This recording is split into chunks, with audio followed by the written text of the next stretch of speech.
From the conference center at Temple Square in Salt Lake Diffusé depuis le centre de conférence de Temple Square à Salt Lake City, voici la session générale de la prêtrise de la 186e conférence générale d'octobre de l'Église de Jésus-Christ des Saints des Derniers Jours. La musique de cette session sera interprétée par un chœur de la prêtrise de Melchizedek provenant des pieux de West Valley City et de Magna en Utah. Henry Eyring, premier conseiller dans la première présidence de l'Église, dirigera cette session.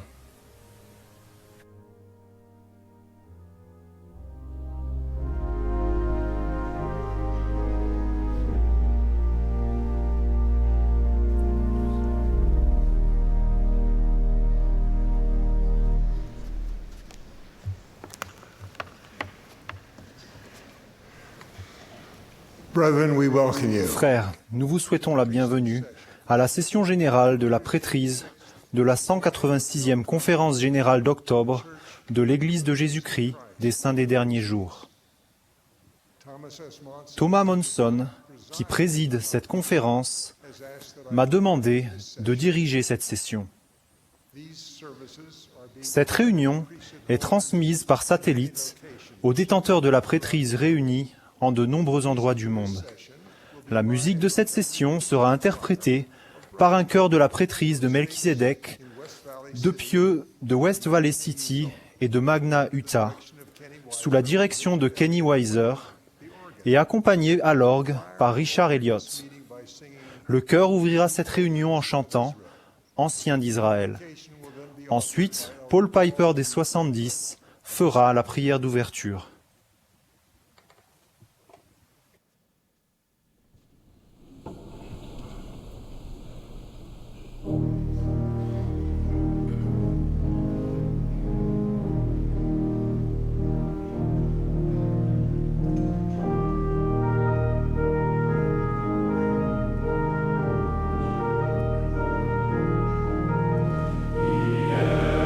Elders of Israel, come join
Our Father in heaven, Notre Père céleste, we bow our heads tonight as we nous nous inclinons devant toi ce soir, tandis que nous nous rassemblons en tant que tes fils pour être de meilleurs frères les uns vis-à-vis des autres et servir dans nos collèges pour savoir apprendre comment bénir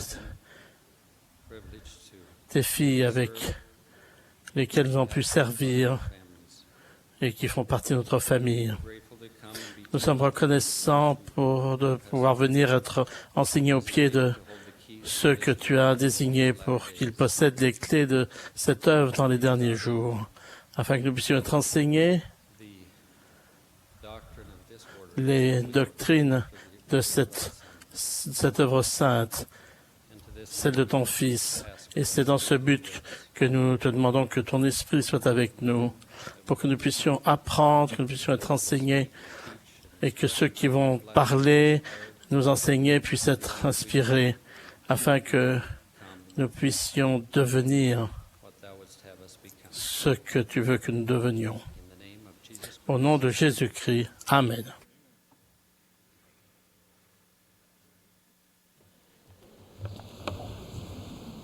Le chœur interprétera maintenant « Dans nos foyers tout est beau ». Après le chant, nous écouterons Jeffrey Holland du Collège des 12 apôtres. Il sera suivi de Legrand Curtis, fils des 70.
Thank you, brethren, for that beautiful, beautiful hymn. Merci frère pour ce magnifique chant.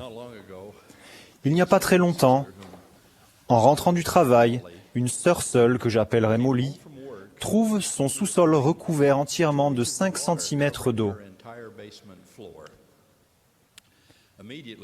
Elle comprend immédiatement que ses voisins, avec qui elle partage les conduites d'évacuation, ont dû faire énormément de lessive et pris beaucoup de bains ce jour-là, car toute l'eau a reflué chez elle. Après avoir appelé une amie pour qu'elle vienne l'aider, elles se mettent toutes les deux à écoper et éponger. Juste à ce moment-là, la sonnette retentit. Son amie s'écrie « Ce sont tes instructeurs au foyer !» Molly rit. Elle répond « C'est le dernier jour du mois, mais je t'assure que ce ne sont pas mes instructeurs au foyer. » Pieds nus, les pantalons mouillés, les cheveux relevés dans un bandana et les mains dans une paire de gants en latex très à la mode, Molly se fraye un chemin vers la porte. Mais son apparition saisissante n'est rien en comparaison du spectacle saisissant qui s'offre à elle. C'étaient ses instructeurs au foyer. « J'ai failli tomber à la renverse », m'a-t-elle dit plus tard. C'était un miracle d'enseignement au foyer, le genre de ceux que les autorités générales racontent dans leurs discours de conférence générale. Puis elle a continué. Mais juste au moment où j'hésitais entre les embrasser et leur tendre une serpillière, ils ont dit « Oh Molly, nous sommes désolés. Il est évident que tu es occupée. Nous ne voulons pas déranger. Nous reviendrons une autre fois. » Et ils sont partis.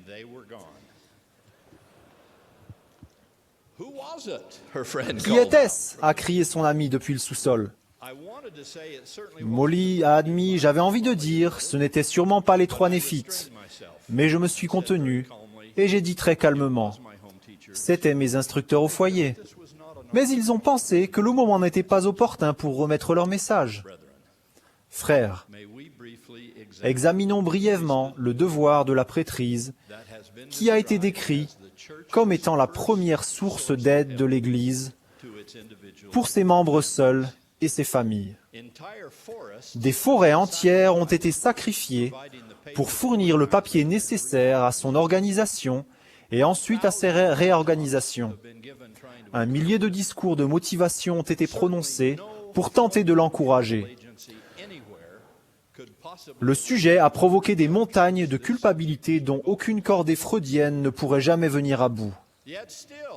Pourtant, nous sommes encore loin d'atteindre un résultat convenable quant au commandement du Seigneur de toujours veiller sur les membres de l'Église par l'enseignement au foyer de la prêtrise. Une partie du problème que nous rencontrons est due au changement des données démographiques de l'Église. Avec nos membres, maintenant disséminés dans plus de 30 000 paroisses et branches, situées dans quelques 188 pays et territoires, il est beaucoup plus difficile de visiter nos frères et sœurs chez eux que ce ne l'était dans les premiers temps de l'Église, quand un voisin instruisait un voisin dans ce que l'on appelait un enseignement de quartier.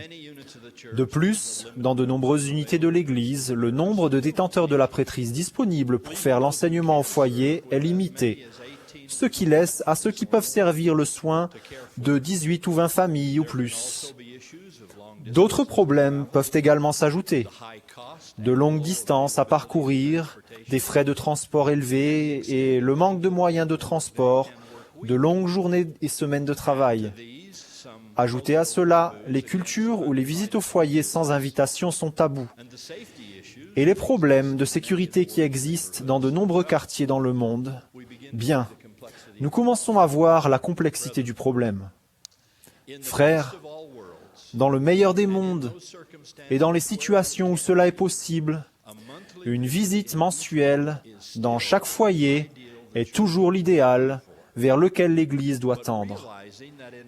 Mais consciente que, dans de nombreux endroits du monde, cet idéal n'est pas réalisable et que nous donnons à ces frères le sentiment d'échouer lorsque nous leur demandons de faire ce qui, dans la réalité, ne peut pas être fait, la première présidence, en décembre 2001, a envoyé aux dirigeants de la prêtrise de l'Église cette recommandation inspirée et utile. Dans certaines régions, l'enseignement au foyer, dans tous les foyers, peut ne pas être possible chaque mois, en raison d'un nombre insuffisant de détenteurs de la prêtrise pratiquants ou d'autres difficultés locales. Les dirigeants doivent alors utiliser au mieux les moyens dont ils disposent pour veiller sur chaque membre et le fortifier. Frères, si, dans ma paroisse ou ma branche, je me trouvais dans ce genre de situation difficile, mon compagnon d'enseignement de la prêtrise d'Aaron et moi suivrions le conseil de la première présidence, qui est maintenant une règle du manuel d'instruction, de cette manière. D'abord, quel que soit le nombre de mois que cela prendrait pour y arriver, nous suivrions le commandement scriptural de rendre visite à chaque membre en établissant un emploi du temps qui nous amènerait dans ces foyers selon un calendrier réalisable et pratique. Dans ce calendrier serait spécifié le temps que nous pourrions consacrer à chaque foyer ainsi que la fréquence de nos visites, en accordant la plus haute priorité aux personnes qui ont le plus besoin de nous, les amis de l'Église, que les missionnaires instruisent, les nouveaux convertis, les personnes malades, isolées, non pratiquantes, les parents seuls qui ont encore des enfants à la maison, et ainsi de suite. Tout en suivant notre calendrier de visite à tous les foyers, ce qui peut prendre plusieurs mois, nous contacterions les personnes et les familles de notre liste par tout moyen que le Seigneur a fourni.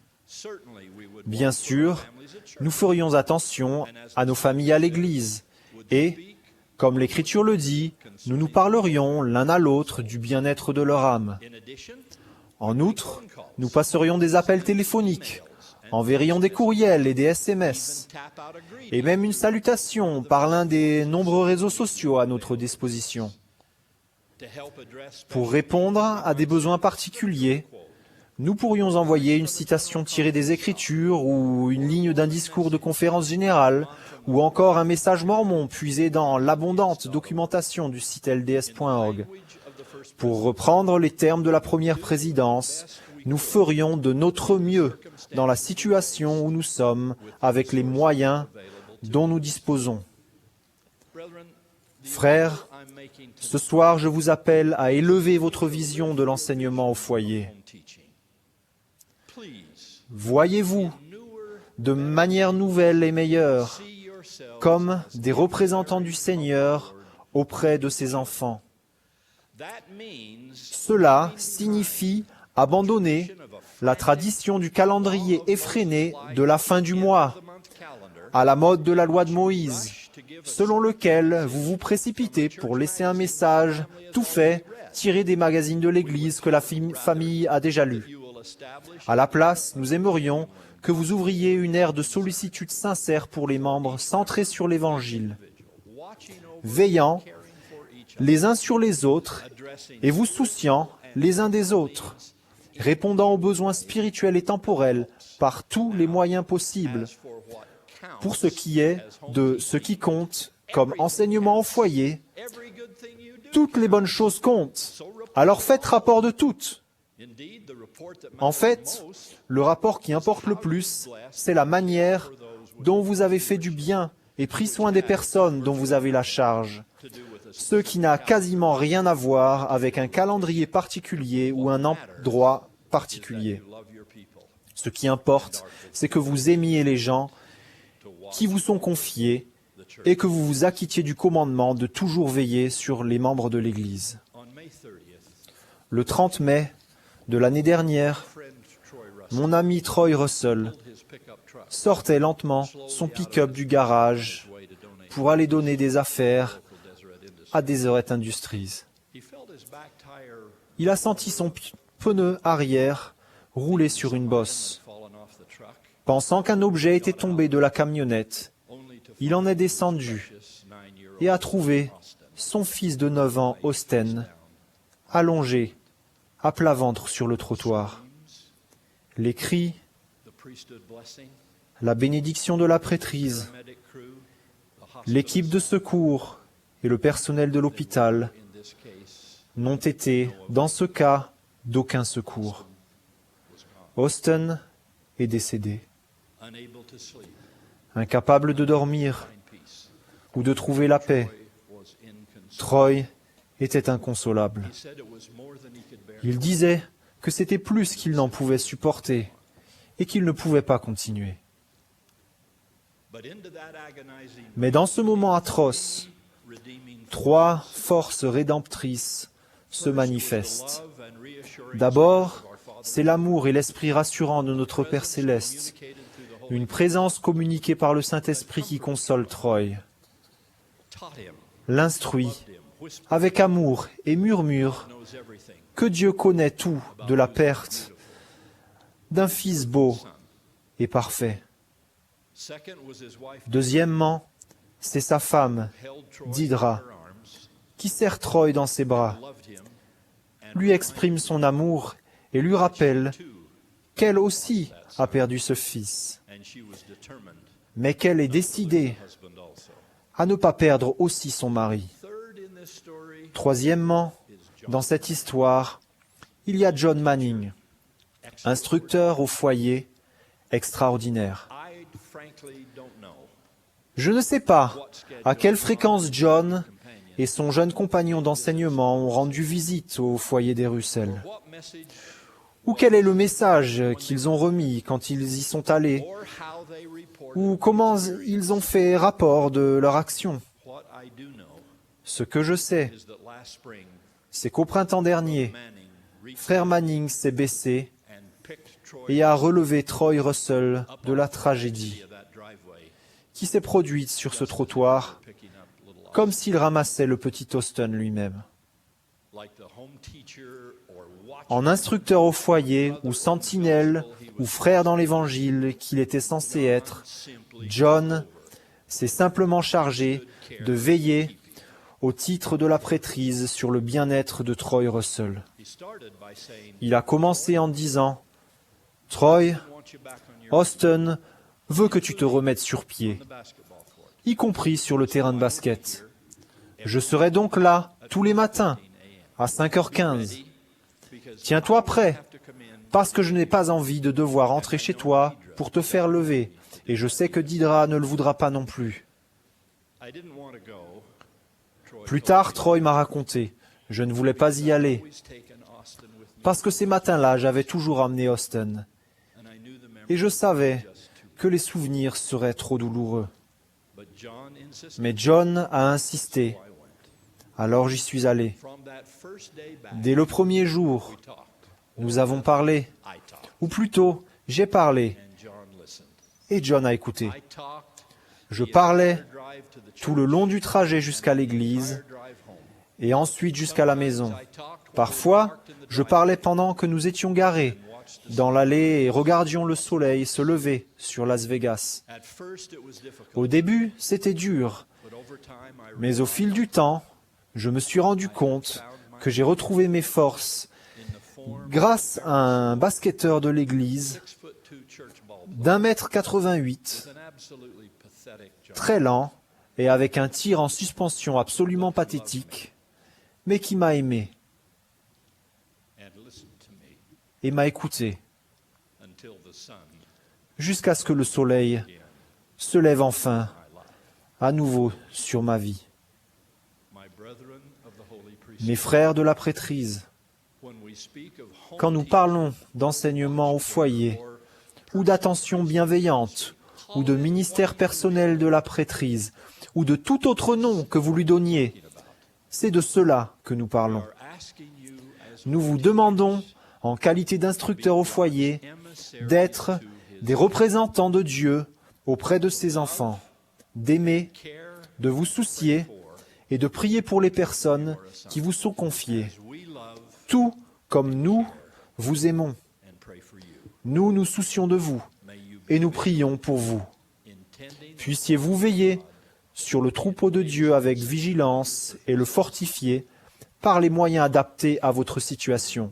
C'est là ma prière au nom de notre bon berger à tous, dont je suis le témoin, le Seigneur Jésus-Christ. Amen.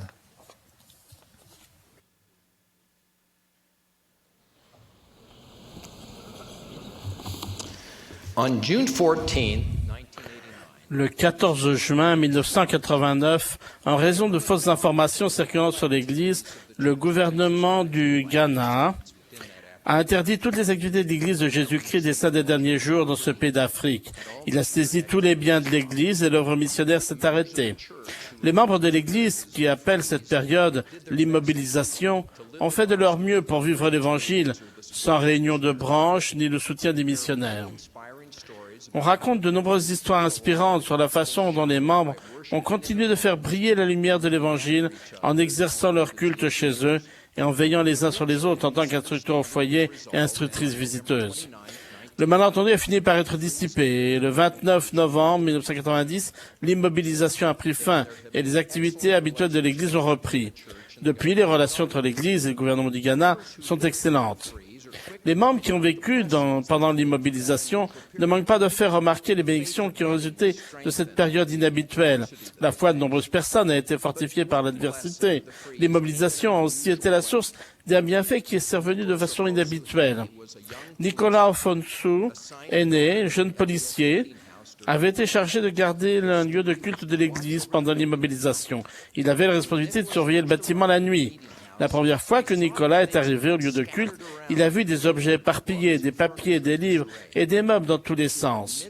Au milieu de ce désordre, il a vu un exemplaire du livre de Mormon. Il a essayé de ne pas y prêter attention parce qu'on lui avait dit qu'il était malfaisant, mais il s'est senti étrangement attiré par lui. Finalement, il n'a pas pu ignorer le livre plus longtemps.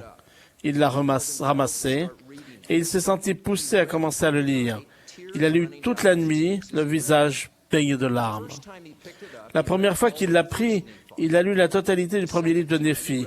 La deuxième fois, il a lu le deuxième livre de Néphi. Quand il est arrivé à deuxième Néphi, chapitre 25, il a lu ce qui suit.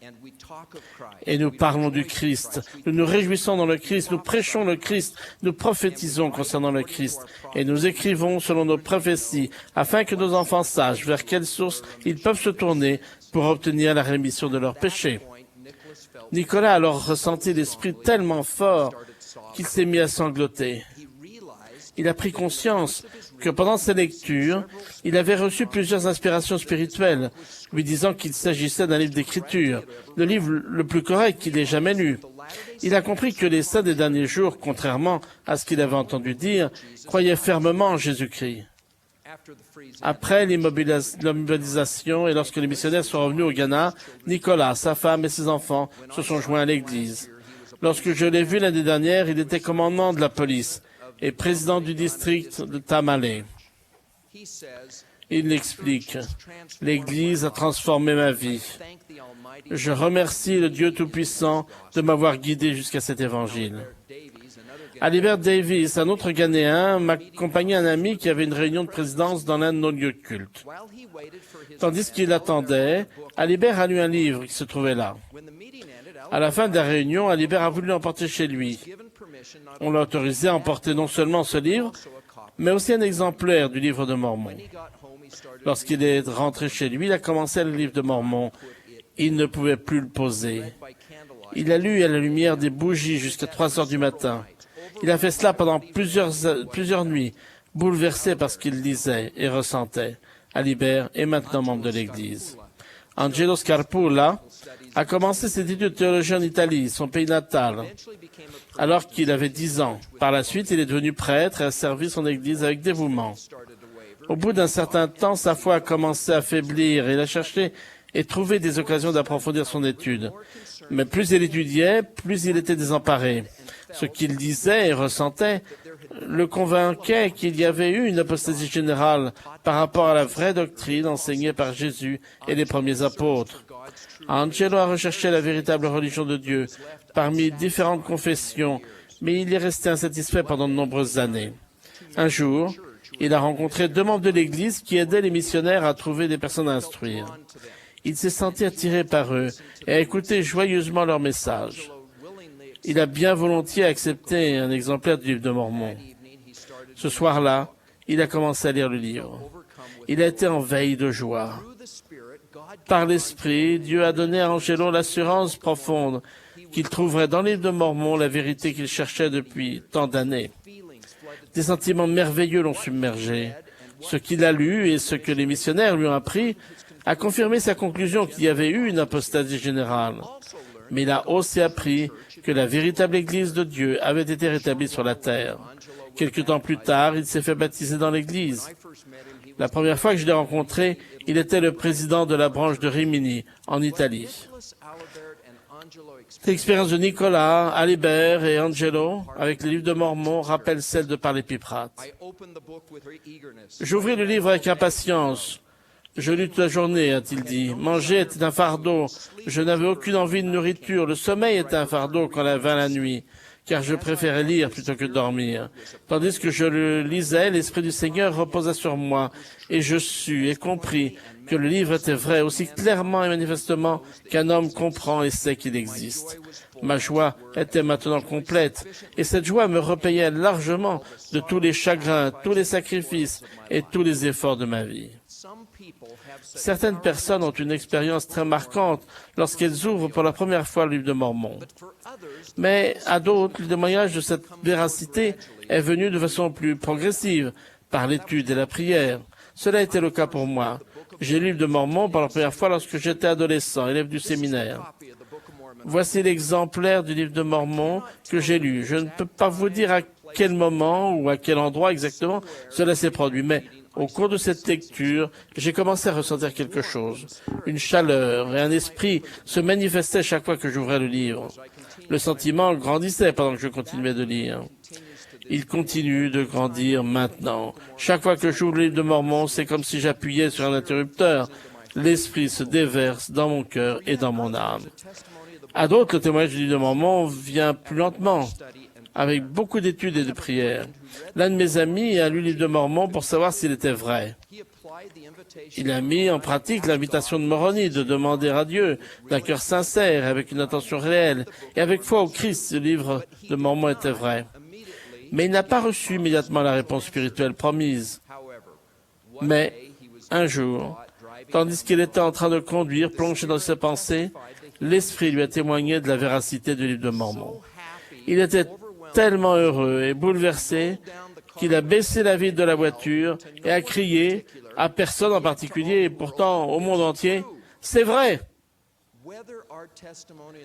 Que nous ayons obtenu du témoignage du livre de Mormon la première fois que nous l'avons ouvert, ou après un certain temps, il nous influencera constamment si nous continuons de le lire et de mettre en pratique ses enseignements.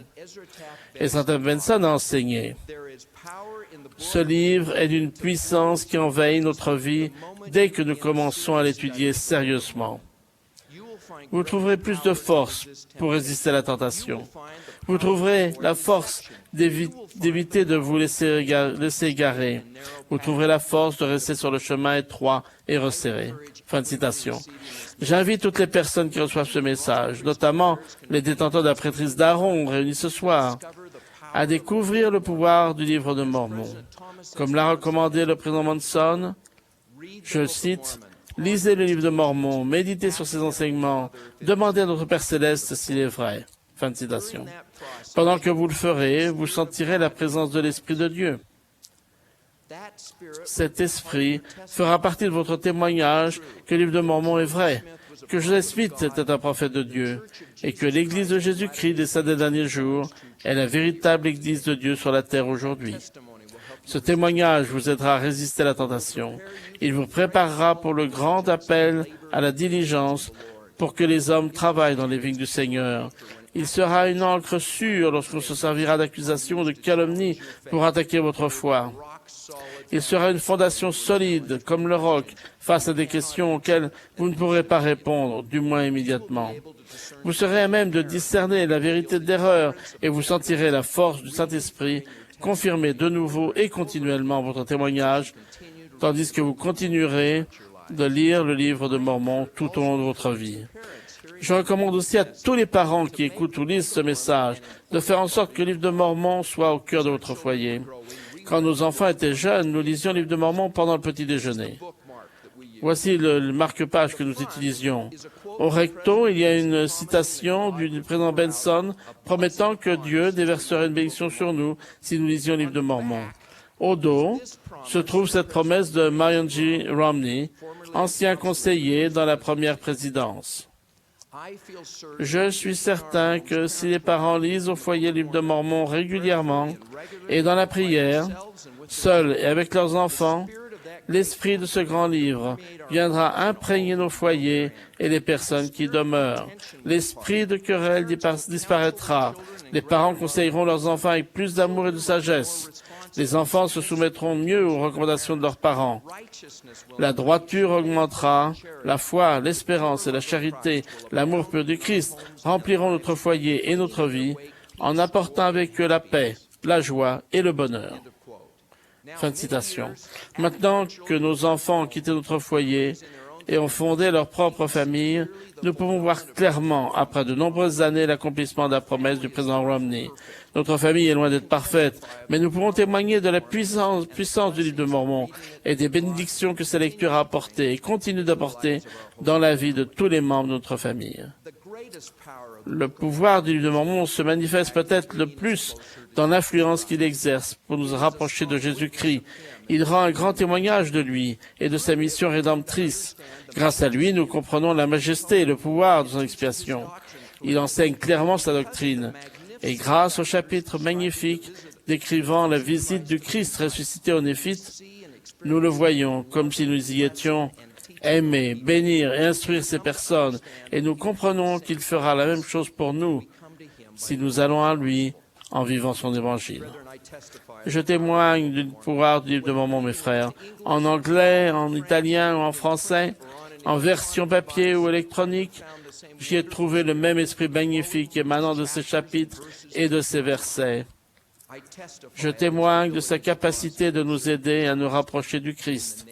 Je prie au nom de Jésus-Christ. Amen.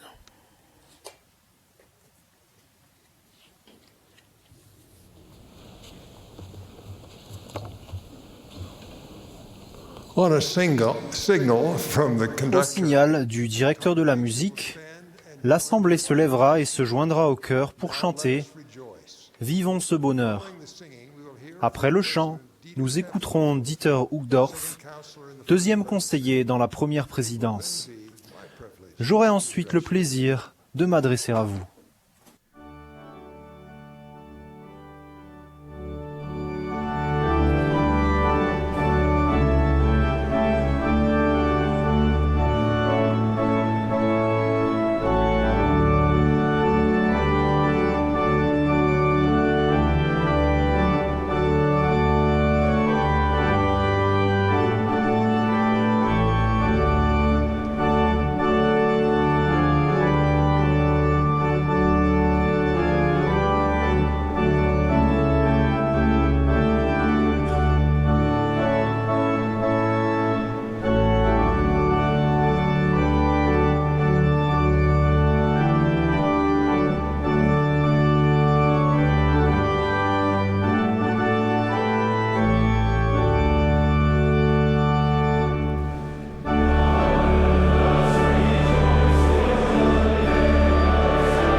What a beautiful hymn.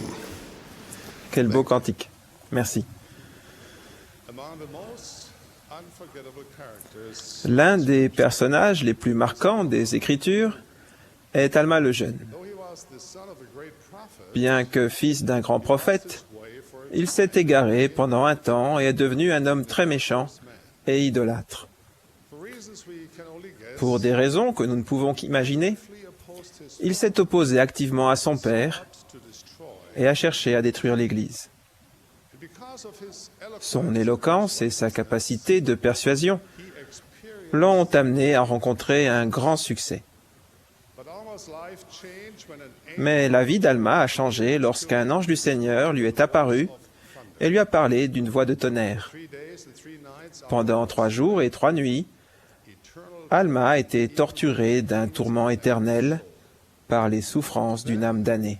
somehow C'est alors qu'un souvenir presque effacé of his mind a éclairé les ténèbres de son esprit. by his father Une vérité éternelle enseignée par son Père, Christ would come que Jésus-Christ viendrait the sins pour expier les péchés du monde. Alma had long ago rejected. Alma avait rejeté ce concept longtemps auparavant. Mais, à ce moment, son esprit s'est emparé de cette pensée Earnestly et il a humblement et avidement placé sa confiance dans le pouvoir expiatoire du Christ. experience, he was a Quand Alma s'est remis de cette expérience, il était devenu un autre homme. À partir de ce moment, il a consacré sa vie à réparer les torts qu'il avait causés. Alma est un puissant exemple de repentir, de pardon et de fidélité indéfectible. Alma was eventually chosen Il a plus tard été choisi pour succéder à son père à la tête de l'Église de Dieu. every citizen of the Nephite nation. Chaque membre de la nation néphite devait connaître l'histoire d'Alma. The Twitters, Instagram Les Twitter, Instagram et Facebook de son époque would have been filled. auraient été remplis d'images et d'anecdotes le concernant. He probably appeared regularly. Il devait régulièrement faire la couverture du magazine hebdomadaire de Zarahemla et était le sujet de nombreux éditoriaux et d'éditions spéciales. In short, En bref, he was perhaps the il était peut-être known. la plus grande célébrité de son époque. But when Alma saw Mais quand Alma a vu que son peuple oubliait Dieu lifting themselves up et qu'il s'élevait dans l'orgueil and in contention, et dans la querelle, that sounds almost like our times, ce qui ressemble beaucoup à notre époque, to resign from il a choisi de renoncer à son poste public et de se consacrer entièrement à la haute prêtrise du Saint-Ordre de Dieu, preaching repentance en prêchant le repentir parmi les Néphites. first. Au début, Had great success. That is, Alma a eu beaucoup de succès, city of et ce jusqu'à ce qu'il se rende à Ammonia. that city were well Les habitants de cette ville savaient pertinemment qu'Alma n'était plus leur dirigeant politique, et ils avaient peu de respect pour son autorité dans la prêtrise. Ils l'ont insulté, se sont moqués de lui, et l'ont chassé de leur ville. heartbroken, Le cœur brisé, turned his back. Alma s'est éloigné d'Ammonia. But an angel Mais un ange returned. lui a dit d'y retourner. Just think about it. Essayez d'imaginer cela. To return to the Il devait retourner auprès de gens qui le détestaient hostile to et qui étaient hostiles à l'Église. was a dangerous and C'était là une tâche périlleuse, au cours de laquelle il risquait peut-être de perdre la vie. he returned Mais Alma n'a pas hésité. Il y est retourné rapidement. many days when he entered the Il jeûnait depuis de nombreux jours quand il est entré dans la ville. Il a demandé à un parfait inconnu s'il voulait donner quelque chose à manger à un humble serviteur de Dieu. This man's name was Cet homme s'appelait Amulek. Amalek, was a well-to-do Amulek était un habitant aisé et respecté de la ville d'Ammonia. from a long line. Bien qu'issu d'une longue lignée de croyants, il avait laissé sa foi s'éteindre. He later confessed, Il a plus tard confessé called many times, « J'ai été appelé de nombreuses fois, mais je ne voulais pas entendre. C'est pourquoi je savais tout cela. Et cependant, je ne voulais pas croire.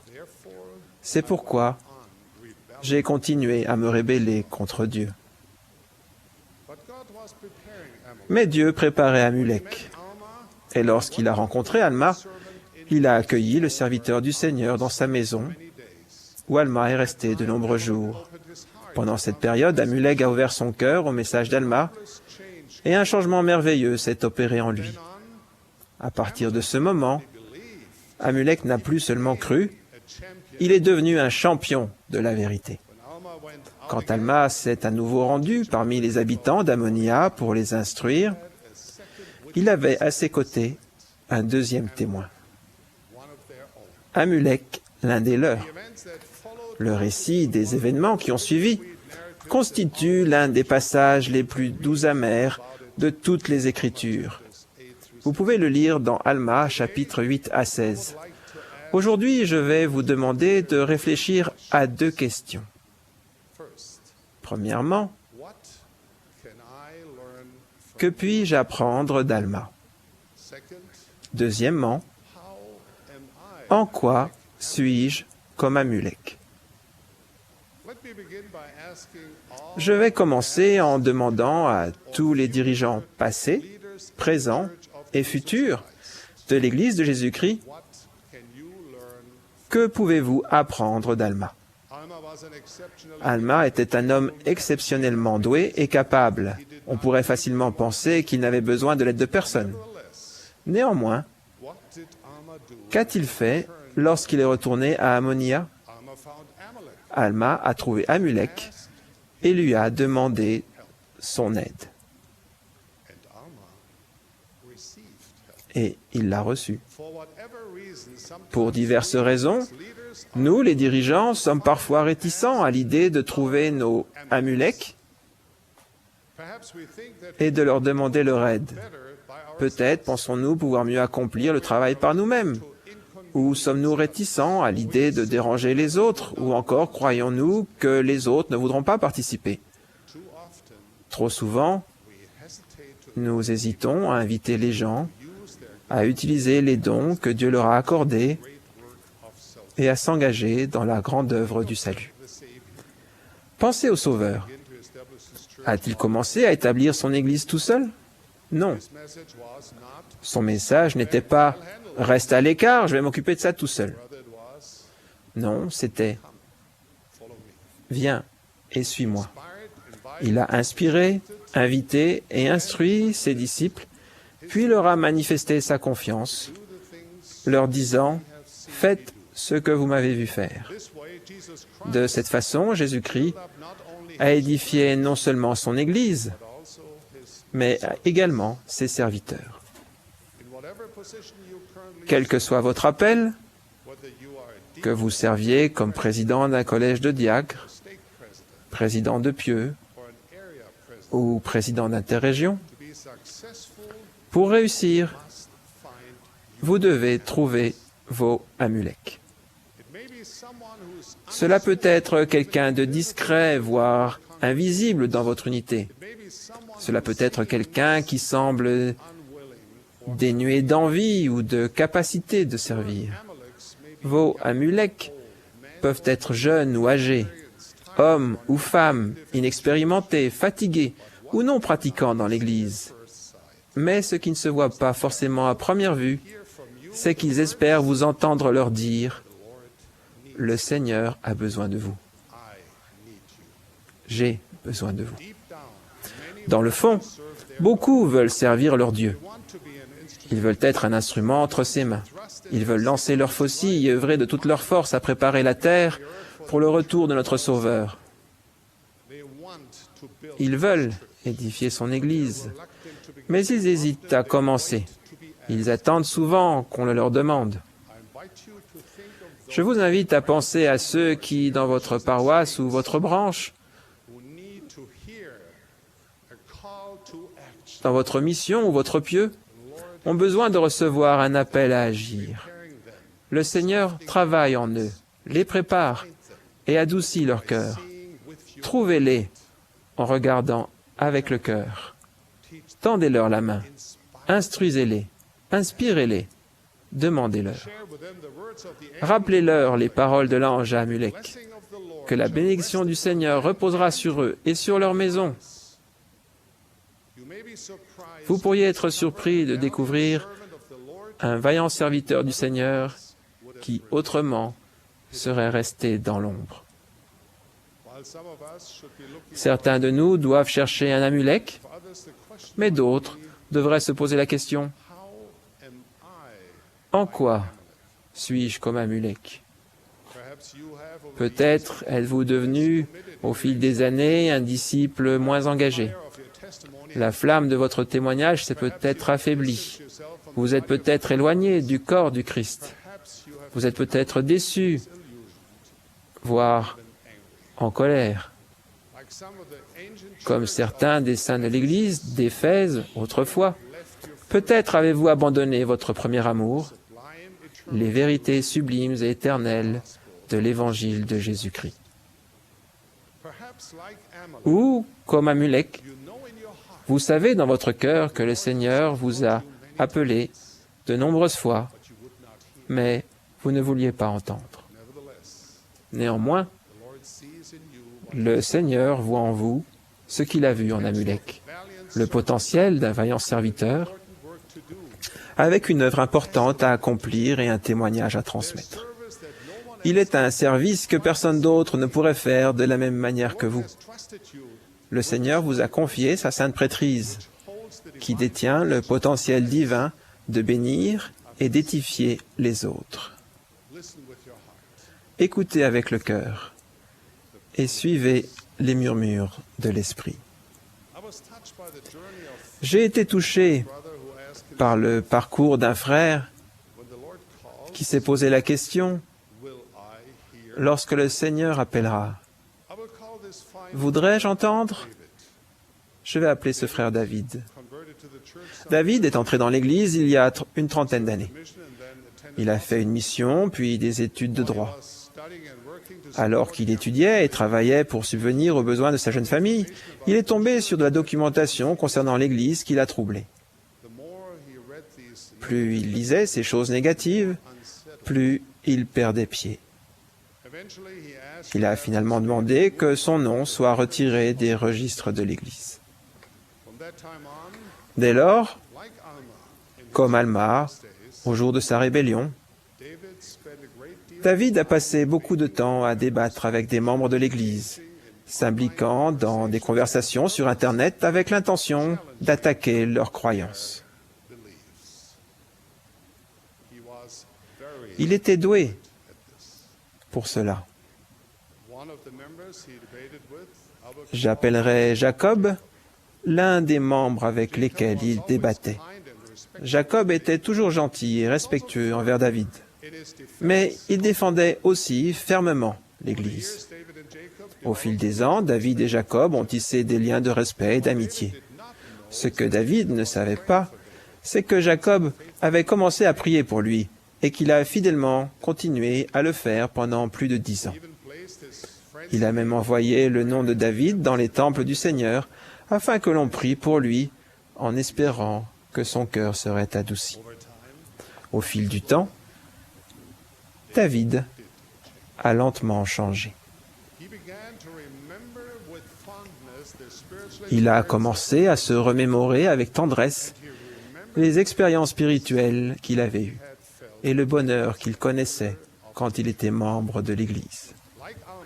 Comme Alma, David had not il n'avait pas complètement oublié les vérités de l'Évangile qu'il acceptait autrefois. like Amalek. Et comme Amulek, David felt David a senti le Seigneur lui tendre la main. David was now a partner in the law firm. Mais il était maintenant associé dans un cabinet d'avocats, He had developed a un travail prestigieux. Il s'était construit une réputation de personne critique envers l'Église et il était trop fier pour demander à y être réadmis.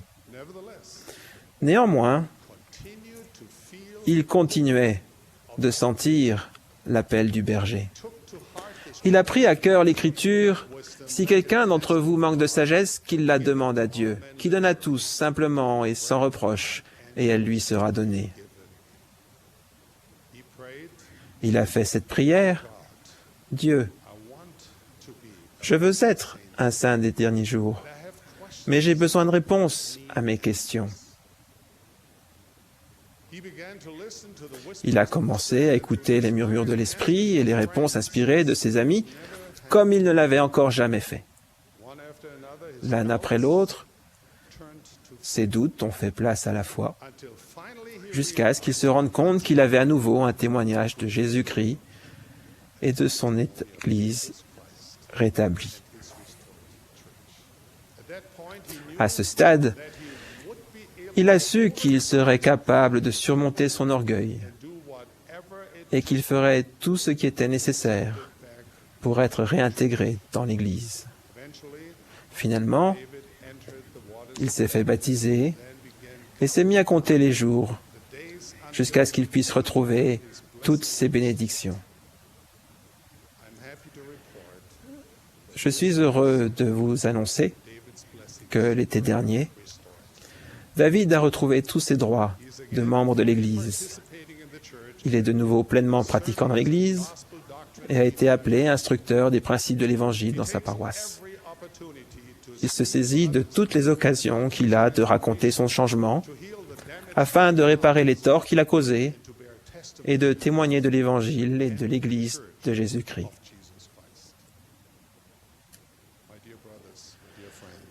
Mes chers frères et mes chers amis, cherchons et trouvons les Amulek dans notre pieu et notre paroisse. Inspirons-les et faisons leur confiance.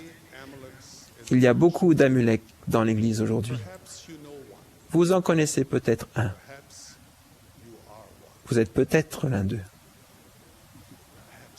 Peut-être le Seigneur vous a murmuré de retourner à votre premier amour, de faire don de vos talents, d'exercer la prêtrise dignement et de servir aux côtés des membres de votre unité pour vous rapprocher de Jésus-Christ et édifier le royaume de Dieu, ici sur terre. Notre Sauveur bien-aimé sait où vous êtes. Il connaît votre cœur. Il veut vous aider. Il va vous tendre la main. Ouvrez-lui tout simplement votre cœur. J'ai espoir que ceux qui se sont écartés du chemin des disciples, même de quelques degrés, méditeront sur la bonté et la grâce de Dieu, verront avec le cœur, apprendront d'Alma et d'Amulek, et entendront ces paroles du Seigneur qui changent la vie. Viens et suis-moi. Je vous exhorte à répondre à son appel, car lorsque vous le ferez, vous récolterez la moisson des cieux, et la bénédiction du Seigneur reposera sur vous et sur votre maison. J'en témoigne, et je vous donne ma bénédiction en tant qu'apôtre du Seigneur, au nom de Jésus-Christ. Amen.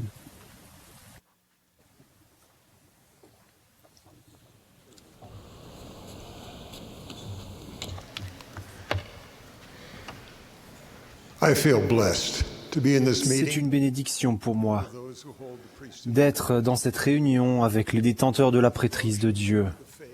Le dévouement, la foi et le service désintéressé de cette assemblée d'hommes et de garçons sont un miracle moderne. Je m'adresse ce soir aux détenteurs de la prêtrise, unis de tout leur cœur, au service du Seigneur Jésus-Christ.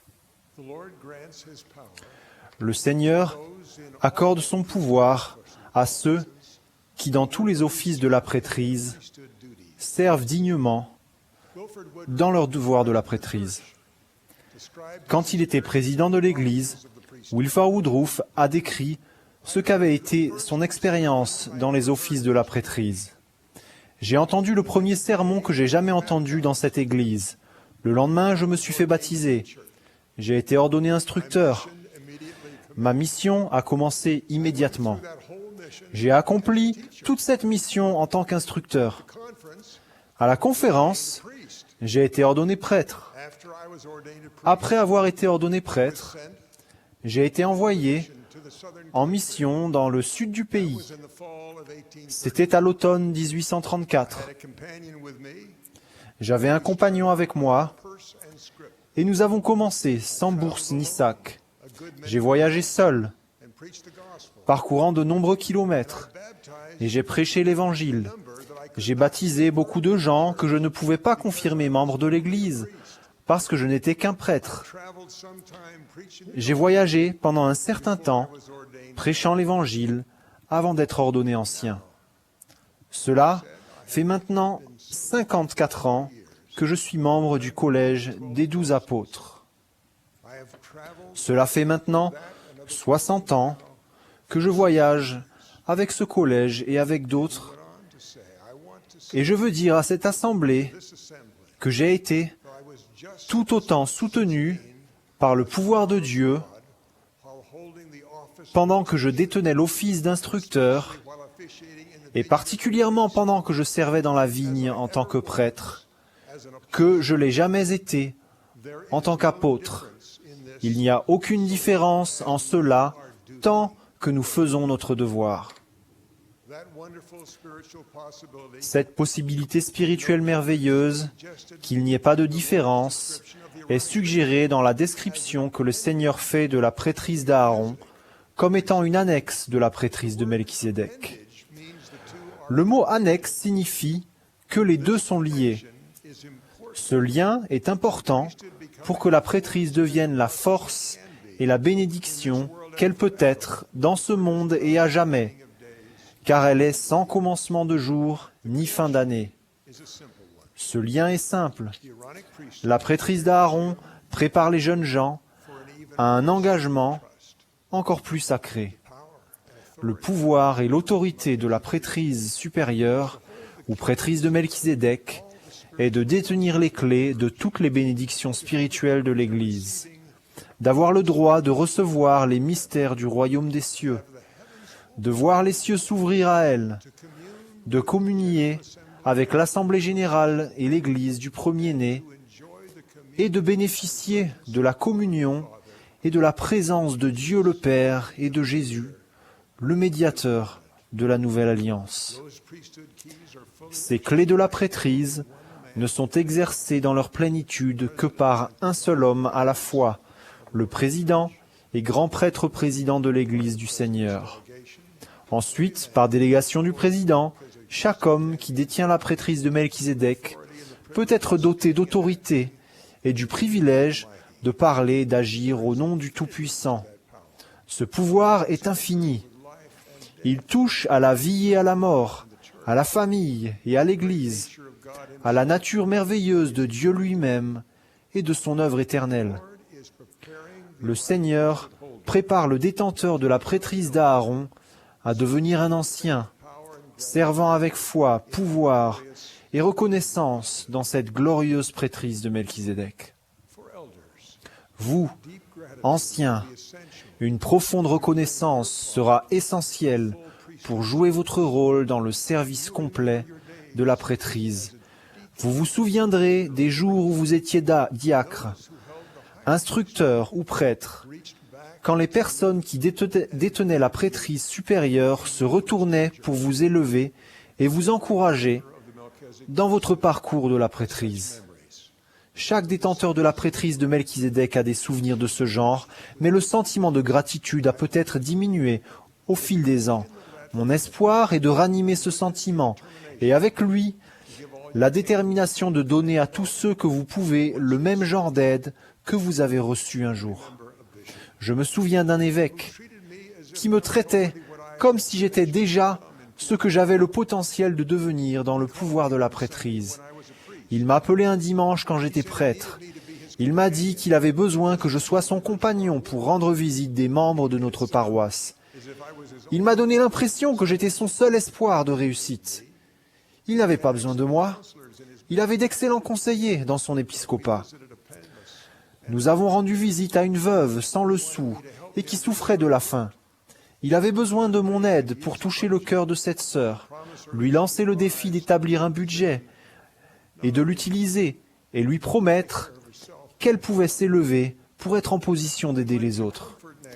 Nous sommes allés réconforter 2 petites filles qui vivaient dans une situation difficile. Quand nous sommes repartis, il m'a dit doucement, « Ces enfants n'oublieront jamais que nous sommes venus les voir. » À la maison suivante, j'ai vu comment inviter un homme non pratiquant à revenir au Seigneur, en le convainquant que les membres de la paroisse avaient besoin de lui. Cet évêque était un détenteur de la prêtrise de Melchizedek qui élevait ma vision et me donnait de l'élan par son exemple. Il m'a appris à avoir le pouvoir et le courage d'aller n'importe où au service du Seigneur. Cela fait longtemps qu'il est parti recevoir sa récompense, mais je me souviens encore de lui, parce qu'il a tendu la main pour m'élever quand j'étais un détenteur de la prêtrise d'Aaron inexpérimenté. J'ai appris plus tard qu'il me voyait sur un futur chemin de la prêtrise avec de plus grandes responsabilités qui dépassaient alors ma vision. Mon père a fait la même chose pour moi. C'était un détenteur de la prêtrise de Melchizedek expérimenté et sage. Un jour, un apôtre lui a demandé d'écrire un petit article sur les preuves scientifiques de l'âge de la Terre. Il l'a rédigé avec soin, sachant que certaines des personnes qui le liraient peut-être étaient convaincues que la Terre était beaucoup plus jeune et que ne le laissaient entendre les preuves scientifiques.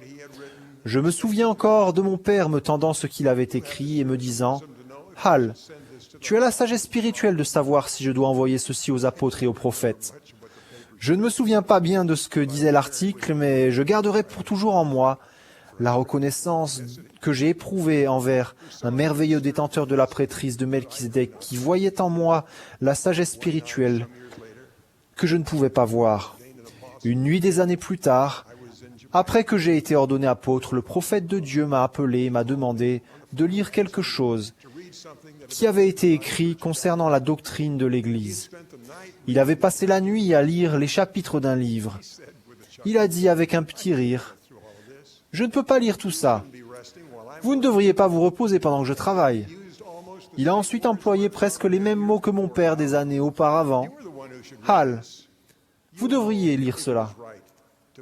Vous saurez s'il est bon de le publier. » Ce même modèle, où un détenteur de la prêtrise de Melchizedek élève la vision et donne confiance, s'est manifesté un soir lors d'un festival oratoire patronné par l'Église.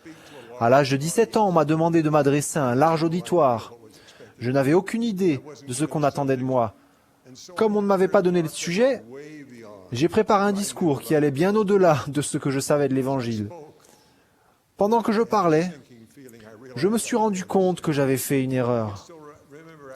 Je me souviens encore de mon sentiment d'échec à la fin de mon discours. L'orateur suivant, qui était le dernier, était Matthew Cowley, du Collège des 12 apôtres. C'était un orateur talentueux, aimé de tous les membres de l'Église. Je me souviens encore de l'avoir regardé depuis mon siège à côté de la chaire. Il a commencé à parler d'une voix puissante. Il a dit que mon discours lui avait donné l'impression d'être dans une grande conférence. Il a souri en disant cela.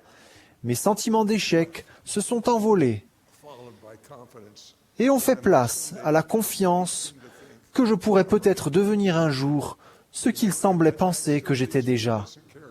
Le souvenir de cette soirée me pousse encore à écouter attentivement quand un détenteur de la prêtrise d'Aaron parle. Du fait de ce que frère Cowley a fait pour moi, je m'attends toujours à entendre la parole de Dieu. Je suis rarement déçu et souvent émerveillé, et je ne peux m'empêcher de sourire comme frère Cowley l'a fait. Il y a beaucoup de choses qui peuvent aider à fortifier nos frères plus jeunes, à s'élever dans la prêtrise, mais rien ne donnera de meilleurs résultats que de les aider à acquérir la foi et la confiance qu'ils peuvent puiser au pouvoir de Dieu dans leur service de la prêtrise. Cette foi et cette confiance ne demeureront pas avec eux s'ils ne sont édifiés qu'une seule fois, même par le plus doué des détenteurs de la prêtrise de Melchizedek. La capacité de puiser à ces pouvoirs doit être cultivée par de nombreuses expressions de confiance de la part de ceux qui ont plus d'expérience dans la prêtrise. Les détenteurs de la prêtrise d'Aaron auront aussi besoin d'encouragement et de correction chaque jour et même chaque heure de la part du Seigneur lui-même par l'intermédiaire du Saint-Esprit. Cela leur sera accessible s'ils choisissent d'en rester dignes. Cela dépendra des choix qu'ils font. C'est pour cette raison que nous devons enseigner, par l'exemple et par le témoignage, que les paroles du grand dirigeant de la prêtrise de Melchizedek, qui était le roi Benjamin, sont vraies.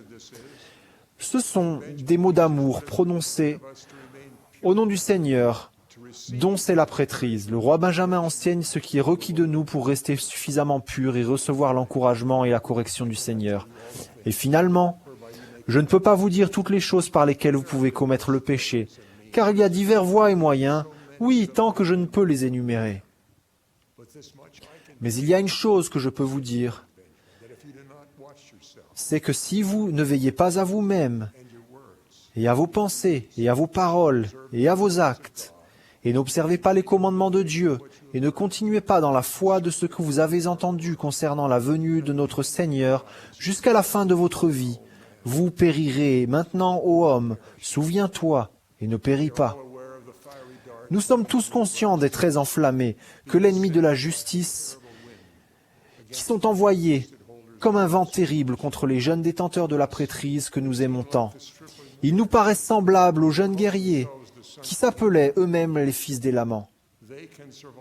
Ils peuvent survivre, comme ces jeunes guerriers l'ont fait, s'ils se préservent du danger, comme le roi Benjamin les a exhortés à le faire. Les fils d'Élaman ne doutaient pas. Ils ont combattu avec bravoure et sont sortis vainqueurs parce qu'ils croyaient aux paroles de leur mère. Nous comprenons le pouvoir qu'a la foi d'une mère aimante. Les mères apportent ce soutien merveilleux à leurs fils aujourd'hui. Nous, détenteurs de la prêtrise, pouvons et devons ajouter à ce soutien par notre détermination à assumer la responsabilité qui nous a été confiée quand nous sommes convertis de tendre la main et d'affermir nos frères.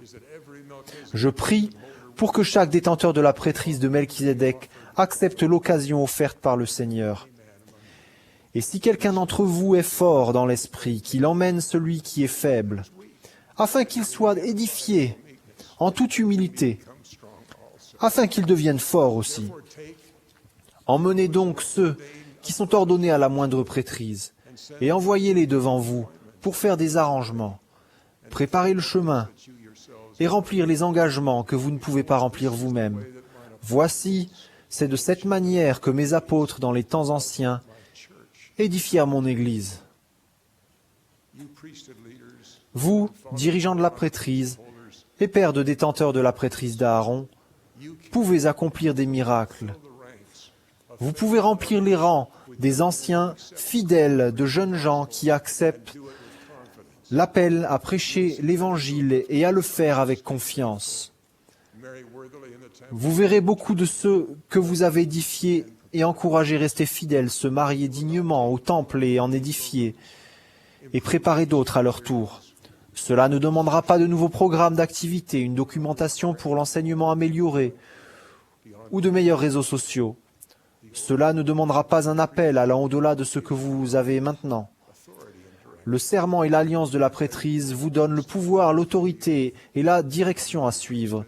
J'espère qu'une fois rentré chez vous, vous étudierez avec soin le serment et l'alliance de la prêtrise, que l'on trouve dans Doctrine et Alliance 84. Nous espérons tous que davantage de jeunes gens auront des expériences semblables à celles de Wilford Woodruff qui, lorsqu'il était détenteur de la prêtrise d'Aaron, prêchait avec l'évangile de Jésus-Christ, avec le pouvoir de conversion. Je prie pour que nous nous élevions à la hauteur de notre appel à édifier les autres, pour les préparer à leur service glorieux. Je remercie de tout mon cœur les gens merveilleux qui m'ont édifié et m'ont appris à aimer et à édifier les autres.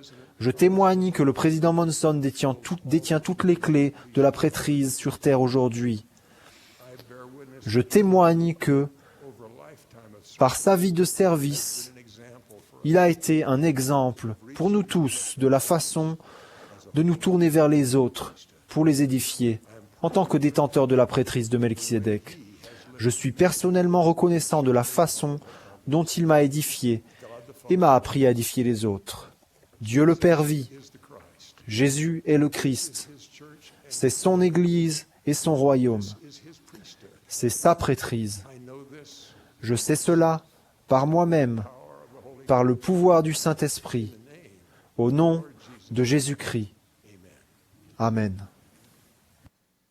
Brethren, we are grateful for Frères, your attendance this evening. Frères, nous vous remercions de votre présence ce soir. Nous remercions également le chœur de la prêtrise de Melchizedek de la musique inspirante et toutes les personnes qui ont contribué d'une façon ou d'une autre à la préparation de cette réunion. Proceedings in any way. The concluding Le dernier orateur de cette session will be our beloved sera Thomas Monson, notre prophète bien-aimé. following President. Après le discours du président Monson, The choir will le chœur clora cette conférence en chantant make the pathway « bright. Tu éclaires le chemin ». The benediction will then be offered. Ensuite, Bruce Porter des 70 fera la prière de clôture.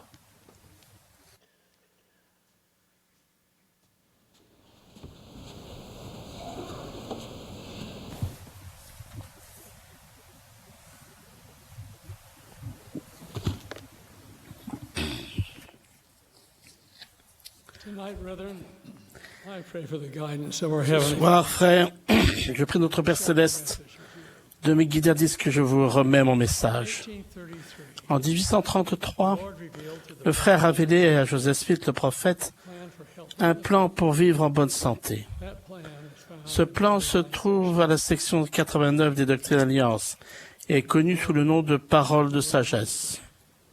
It gives specific Il donne des directives précises au sujet des aliments que nous mangeons. Il interdit l'usage de substances qui sont nocives pour notre corps. those who are obedient Les personnes qui obéissent au commandement du Seigneur et qui observent fidèlement la parole de sagesse are promised, ont la promesse de bénédictions particulières, among which are good health parmi lesquelles une bonne santé et une endurance physique accrue.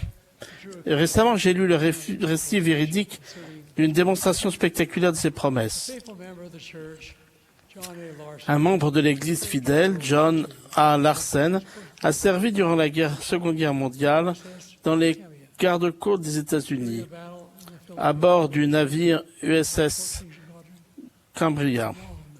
Au cours d'une bataille aux Philippines, on a appris l'approche d'un escadron de bombardiers et d'avions de chasse kamikazes.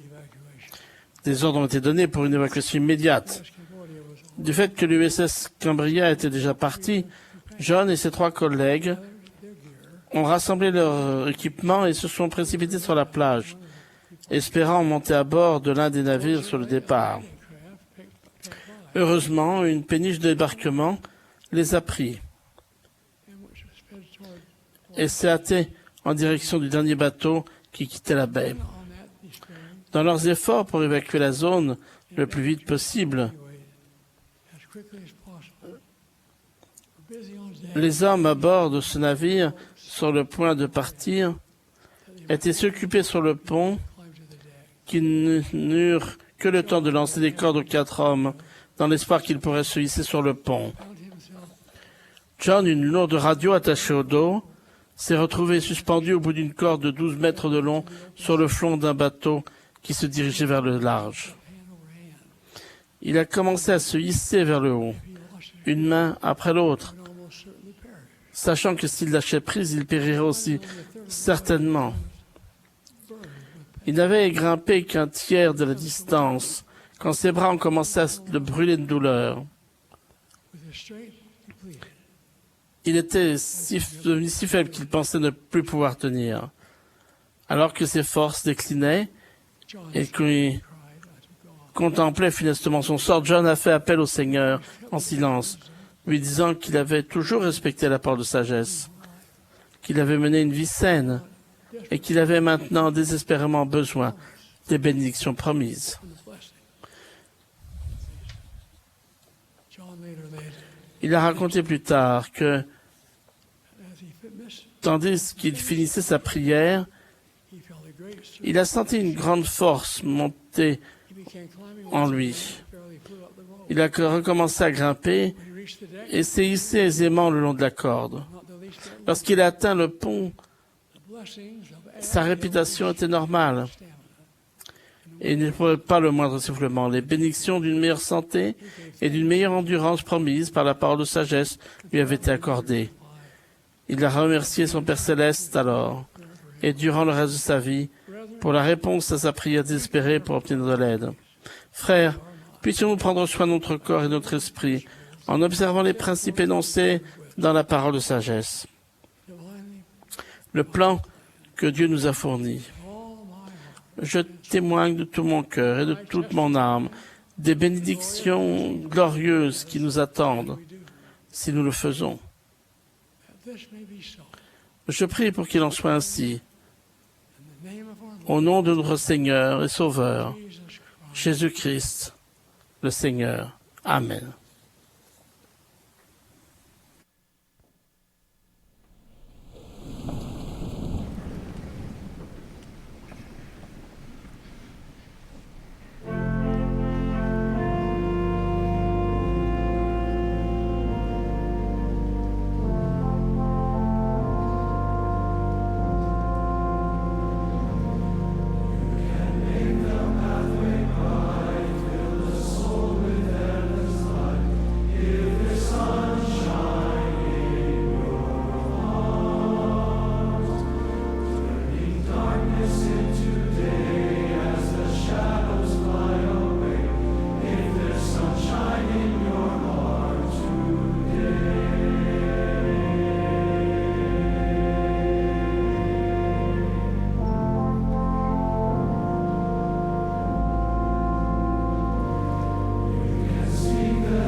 Our Father in heaven, Notre Père céleste, nous te remercions pour l'esprit de paix, de fraternité et de vérité que nous avons ressenti dans cette session de prêtrise.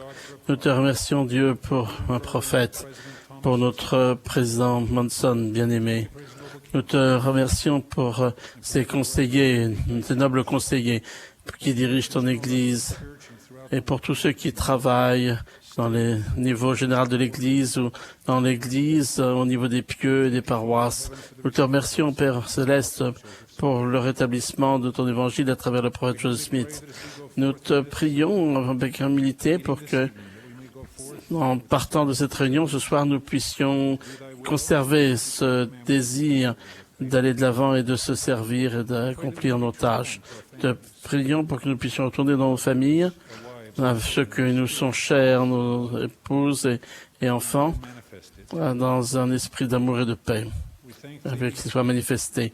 Nous te remercions pour ton Fils bien-aimé, notre Rédempteur Jésus-Christ, que nous puissions toujours être ses témoins en tout temps, en tout lieu et en toute chose.